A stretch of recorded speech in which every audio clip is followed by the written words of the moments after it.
Hello guys, welcome back to my channel. இன்றைக்கி நம்ம என்ன சம்மரி பார்க்க போகிறோம் அப்படின்னா, தி மிஸ்ஸிங் மெயில். இதை எழுதினவங்க ஆர்கே நாராயண். இவங்க ஒரு famous Indian novelist and also short story writer.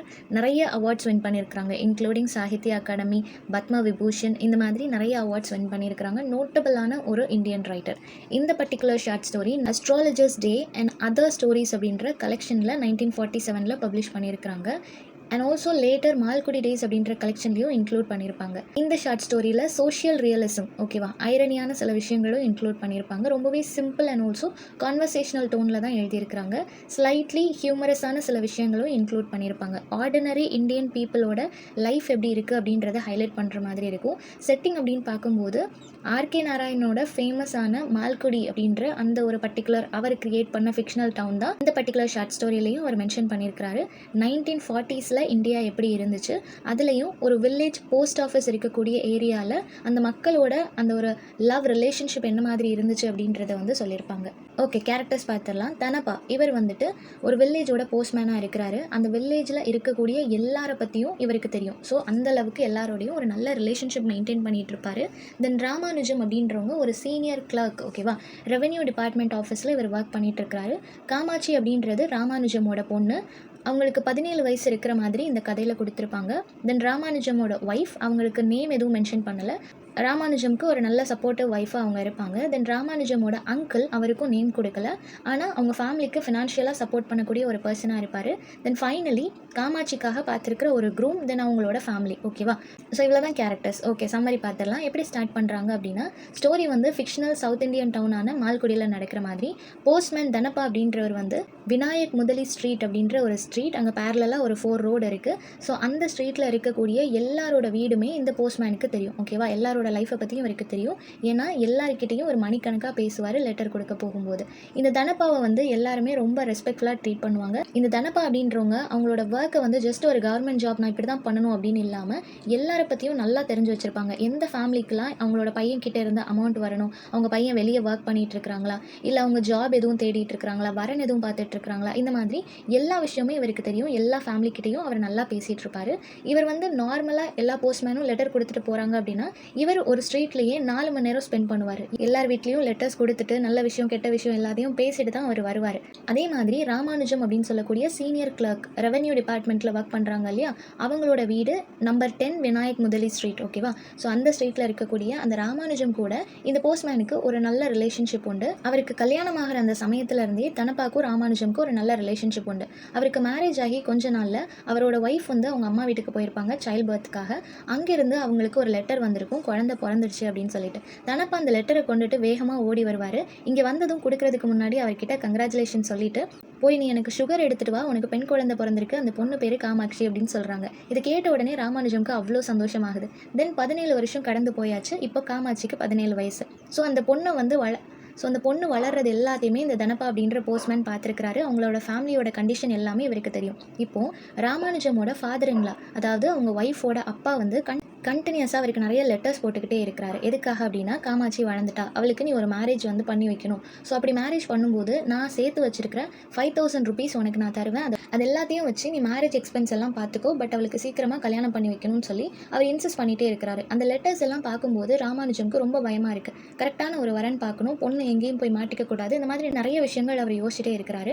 தனப்பாக்கும் அது புரியுது, இவன் வந்து பயப்படுறான் அப்படின்றது தெரிஞ்சு அவருக்கு எப்படியாவது ஹெல்ப் பண்ணணும்னு சொல்லி அவரும் யோசிச்சுட்டே இருக்கிறாரு. நிறைய அலைன்ஸ் வந்து ஒன்றா தட்டி போகுது. ஒன்று அவங்களுக்கு பிடிக்காத மாதிரி இருக்குது, இல்லை இந்த பொண்ணை பிடிக்காத மாதிரி இருக்குது, இல்லை நிறைய டவுரி கேட்குறவங்களா இருக்கிறாங்க. ஸோ இந்த மாதிரி ஒவ்வொரு விஷயமா வந்து தட்டி போயிட்டே இருக்கிறதுனால மேரேஜ் டிலே ஆகிட்டே இருக்குது. ஒரு பாயிண்ட்ல தனப்பாக்கு வந்து ஒரு பையனை வந்து ஞாபகம் வருது. டெல்லியில் அவன் ஒர்க் பண்ணிட்டு இருக்கிறான், ரொம்பவே நல்ல ஒரு பையன், ரெஸ்பெக்ட்ஃபுல்லான ஜாப்ல இருக்கிறான், மந்த்லி 200 ருபீஸ் ஏர்ன் பண்ணிட்டு இருக்கிறான். ஸோ நல்ல ஃபேமிலி அப்படின்றதுனால காமாட்சிக்கு இது பர்ஃபெக்ட் மேட்சாக இருக்கும்னு சொல்லி ராமானுஜம் கிட்ட சொல்கிறாரு. சொன்னதுக்கப்புறம் அவரும் சரி ஓகே அப்படின்னு சொல்லி அந்த ஃபேமிலிக்கு லெட்டர் போடுறாங்க. ஸோ மாற்றி அவங்க 2 பேரும் லெட்டர்ஸில் பேசிக்க ஆரம்பிக்கிறாங்க. இப்போது எல்லாரை விடவும் தனப்பா ரொம்ப எக்ஸைட் ஆகிறாரு. ஏன்னா இவர் கொண்டு வந்த அலைன்ஸ் இது நல்லபடியாக முடிஞ்சது, காமாட்சி ஒரு நல்ல இடத்துக்கு போயிட்டா அப்படின்னா இவருக்கும் சந்தோஷம் இல்லையா. ஒவ்வொரு நாளும் ரொம்ப ஆர்வமாக அவர் வந்து லெட்டரை வந்து கொடுத்துட்டே இருக்கிறாரு. இப்படி பேசிட்டே இருக்கும்போது அந்த க்ரூம் ஃபேமிலி என்ன சொல்கிறாங்க அப்படின்னா, அவங்க ஆக்சுவலி டெல்லியில் வந்து செட்டில் ஆகிருக்கிறாங்க. ஒரு பாயிண்ட்டில் க்ரூமோட ஃபேமிலி நாங்கள் காமாட்சியை பார்க்கணும், அதனால நீங்கள் வந்து சென்னைக்கு வாங்க அப்படின்னு சொல்லி கூப்பிடுறாங்க. அப்போ இவர் வந்து ரொம்ப யோசிக்கிறாரு. ஏன்னா ராமானுஜம் அவர் இருக்கிறது வில்லேஜ் சைடில் இந்த மாதிரி பொண்ணை கூட்டிகிட்டு போய் காமிக்கிறது வழக்கமே கிடையாது. ஸோ இந்த மாதிரி பண்ணால் எல்லாரும் என்ன நினைப்பாங்க, என் பொண்ணு எப்படி நான் கூட்டிகிட்டு போகிறது அப்படின்னு சொல்லிட்டு அவர் ரொம்ப ஹெசிடேட் ஆகிறாரு.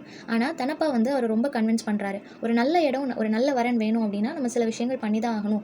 அதனால நீ வந்து அதை யோசிக்காத, நீ பொண்ணை கூட்டிகிட்டு போ அப்படின்னு சொல்லி ரொம்பவே கன்வின்ஸ் பண்ணுறாரு. இவரும் ஒரு பாயிண்ட்ல வந்து சரி ஓகே அப்படின்னு சொல்லி அக்செப்ட் பண்ணிக்கிறாங்க. ஏன்னா அவங்களுக்கு அந்த ஃபேமிலியை அவ்வளோ பிடிச்சிருக்கு.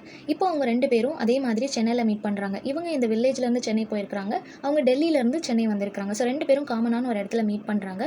மீட் பண்ணி அவங்க பேசினதுக்கப்புறம் அவங்களுக்கும் காமாட்சியை பிடிச்சிருக்கு, பொண்ணு வீட்டில் இருந்தும் பையனை ரொம்ப பிடிச்சிருக்கு. அப்போ என்ன பேசுகிறாங்க அப்படின்னா, கண்டிப்பாக May 20th நம்ம மேரேஜ் வச்சே ஆகணும், இல்லைனா இவனுக்கு ட்ரைனிங் பீரியட், ஸோ அதனால் அவன் வெளியே போயிடுவான். அது மட்டும் இல்லாமல் ஹாரோஸ்கோப்பெல்லாம் நாங்கள் பார்த்ததுக்கப்புறம் என்ன தெரியுது அப்படின்னா, இப்போ விட்டோம்னா 3 இயர்ஸ்க்கு அப்புறம் தான் என் பையனுக்கு மேரேஜ் பண்ணுறதுக்கான அந்த ஒரு பாசிபிலிட்டிஸ் இருக்குது. அதனால அவனோட ஒர்க் அண்ட் ஆல்சோ நம்ம பாசிபிலிட்டிஸ் எல்லாம் பார்த்து May 20 நம்ம முடிச்சுக்கிறது நல்லதுன்னு எங்களுக்கு தோணுது அப்படின்னு சொன்ன உடனே அதுக்கும் ராமானுஜம் ரொம்ப யோசிக்கிறாரு. இவ்வளோ சீக்கிரம் நான் எப்படி எல்லா ஒர்க்கையும் பண்ணுவேன் அப்படின்னு சொல்லி அவர் அந்த நேரம் சரி ஓகே அப்படின்னு சொல்லிட்டு அங்கேருந்து வந்துடுறாரு. பட் வீட்டுக்கு வந்து அவர் ரொம்ப யோசிச்சிட்டே இருக்கிறாரு. அப்போவும் தனப்பா தான் இல்லை ஒன்றும் பிரச்சனை இல்லை, நம்ம முடிக்கலாம் அப்படின்னு சொல்லிட்டு தைரியம் சொல்லி அதை வந்து ஸ்டார்ட் பண்ணுறாரு. தென் தனப்பா தான் நிறைய இன்விடேஷன் லெட்டர்ஸ் எல்லாமே ரிலேட்டிவ்ஸ் கிட்டேருந்து வர்றது போகிறது எல்லாத்தையுமே சென்ட் பண்ணிகிட்டே இருக்கிறாரு. காமாட்சியையும் பிளஸ் பண்ணி ரொம்பவே ஹாப்பியாக அந்த ப்ரிப்பரேஷன் எல்லாம் போயிட்டுருக்கு. ஒரு பாயிண்டில் வந்து என்ன ஆகுது அப்படின்னா, ராமானுஜமோட எல்டாலி அங்கிள், அவங்க அப்பாவோட தம்பி வந்து ரொம்ப சீரியஸாக இருக்கிறாங்க அப்படின்னு சொல்லிட்டு ஒரு லெட்டர் வந்திருக்கும். அந்த லெட்டரை வந்து அந்த ஃபேமிலிக்கு இவங்க அனுப்பி வைக்கிறாங்க. தனப்பாவும் கொடுக்குறாரு. அதை பார்த்த உடனே இவங்களுக்கு கொஞ்சம் கஷ்டமாக இருக்குது. இருந்தாலும் சரி ஓகே அவர் சரியாயிருவார், நம்ம கல்யாணத்தை முடிச்சிடலாம் அப்படின்னு சொல்லிட்டு அவங்க பிளான் பண்ணிட்டு இருக்காங்க. தென் கல்யாணமும் இவங்க பிளான் பண்ண மாதிரி நல்லபடியாக நடந்து முடியுது. கல்யாணம் முடிஞ்ச கையோட காமாட்சியை கொஞ்ச நாள் அவங்க டெல்லியில் வச்சுட்டு அப்படி ஒரு 15 டேஸ்க்கு அப்புறமா அவள் ஊருக்கு வந்து ஊரில் இருக்கும்போது தனப்பாவில் மீட் பண்ணுறாரு. நீ சந்தோஷமாக இருக்க தானே, இன்னும் கொஞ்ச நாளில் உன் மாப்பிள்ளை லெட்டர் போட்டு உன்னை அங்கேயே வர சொல்லிடுவாரு, நீயும் அங்கேயே போயிடலாம் அப்படின்ற மாதிரி கிண்டல் பண்ணுறாங்க. அவளும் சந்தோஷமாக சிரிச்சுட்டே உள்ளே போயிடுறா. இப்போ ராமானுஜம் கிட்ட தனப்பா வந்து ரொம்ப சோகமாக வந்து 2 லெட்டரை கொடுக்குறாங்க. அதில் ஒன்று டெலகிராம். அதில் என்ன இருக்குது அப்படின்னா, ராமானுஜமோட எல்டாலி அங்கிள் வந்து சீரியஸாக இருந்தார் இல்லையா, அவர் இறந்து போயிருப்பாரு. ஸோ அதை பார்த்த உடனே இவருக்கு அவ்வளோ ஷாக்கிங்காக இருக்கும். இது எப்போ நடந்துச்சுன்னு சொல்லி டேட்டை பார்த்தா May 19 அப்போவே அவர் இறந்து போயிருக்கிறாரு. ஸோ இவரால் அந்த ஃபியூனரல் ஃபங்க்ஷன் அட்டென்ட் பண்ண முடியல. இவருக்கு பயங்கர கோவம் வருது. தனப்பா கிட்ட அவ்வளோ சத்தம் போடுறாரு, உங்களால் ஏன் இந்த லெட்டரை கொடுக்க முடியல, நீங்கள் வேணும்னே மறைச்சிருக்கீங்க அப்படின்னு சொன்ன உடனே இவர் எக்ஸ்பிளைன் பண்ணுறாரு, இதை மறைக்கணுன்றது என்னோட இன்டென்ஷன் கிடையாது, ஆனால் நீயே நினச்சிப்பாரு காமாட்சியோட மேரேஜுக்கு முந்தின நாள் அப்படி நான் வந்து கொடுத்துருந்தேன்னா நீ இதை ஸ்டாப் பண்ணியிருப்பேன். இத்தனை வருஷம் கழிச்சு அவளுக்கு ஒரு நல்ல வரன் வந்திருக்கு, இதை விட்டுருந்தோம் அப்படின்னா இது வந்து இதுக்கப்புறம் 3 வருஷம் கழிச்சு தான் நடக்கும்னு சொல்கிறாங்க. ஸோ அது உனக்கு ஓகேவா, நான் அதனால தான் இப்படி பண்ணேன், வேணும்னு பண்ணலை, என்னோட ஒர்க் எத்திக்ஸையும் தாண்டி நான் இதை பண்ணியிருக்கேன். அப்படி உனக்கு ஒரு வேலை என் மேலே கம்ப்ளைண்ட் பண்ணனாலும் நீ கம்ப்ளைண்ட் பண்ண, நான் அதை அக்செப்ட் பண்ணிக்கிறேன் அப்படின்னு சொல்கிறாரு. இதை கேட்டதுக்கப்புறம் அவ்வளோ கோவத்தில் இருந்த ராமானுஜன் புரிஞ்சுக்கிறாரு, ஓகே நமக்காக தானே இப்படி பண்ணியிருக்கிறாரு, இவர் சொன்ன மாதிரி அன்னைக்கே வந்திருந்தா கல்யாணம் நின்று போயிருக்குமே அப்படின்னு சொல்லிட்டு இவரும் யோசிக்கிறாரு. தென் அவர்கிட்ட மன்னிப்பும் கேட்குறாரு. ஃபைனலி அவங்க 2 பேருமே சந்தோஷமாக ஓகே எல்லாமே நல்லதுக்கு தான் அப்படின்னு சொல்லிட்டு அந்த ஒரு அக்செப்டன்ஸோட அண்ட் ஆல்சோ அவர் இதை வந்து வெளியே சொன்னாரா, அதுக்காக ஒரு பனிஷ்மெண்ட் கிடைச்சதா, அந்த மாதிரி ஃபர்தரான டீட்டெயில்ஸ் எதுவும் கொடுக்காம 2 பேரும் ஹாப்பியாக எல்லாமே நல்லதுக்குன்ற ஒரு அக்செப்டன்ஸோட முடிச்சிருப்பாங்க.